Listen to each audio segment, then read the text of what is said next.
হাজারীবাগে NCP নেত্রীর লাশ উদ্ধার। রাজধানীর হাজারীবাগে নারী হোস্টেল থেকে ধানমন্ডি শাখার এনসিপির নারী নেত্রী জান্নাত আরা রুমির ৩২-এর ঝুলন্ত মরদেহ উদ্ধার করা হয়েছে।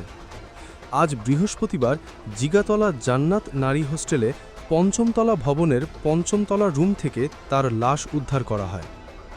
বিষয় নিশ্চিত করেন হাজারীবাগ থানার উপপরিদর্শক এসআই মোহাম্মদ কামরুজ্জামান জানান, সকালে সংবাদ পেয়ে আমরা জিগাতলা জান্নাত নারী হোস্টেলে পঞ্চমতলা ভবনের পঞ্চমতলা রুমে তার ঝুলন্ত মরদেহ দেখতে পাই।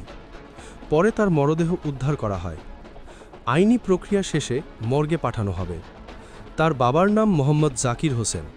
তিনি বলেন, যতটুকু শুনেছি মৃতা জান্নাত আরা এনসিপির ধানমন্ডি শাখার নারী নেত্রী। হাজারীবাগ থানার ওসি অপারেশন দেলোয়ার হোসেন বলেন, প্রাথমিকভাবে আত্মহত্যা বলেই মনে হচ্ছে। তদন্ত সাপেক্ষে আসল ঘটনা বের হবে। লাশ উদ্ধার করে মর্গে পাঠানো হচ্ছে।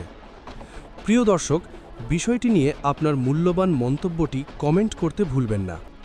পরবর্তী আপডেট পেতে চ্যানেলটি সাবস্ক্রাইব করে আমাদের সাথেই থাকুন। ধন্যবাদ। এসকে টিভি বাংলা, সাথেই থাকুন।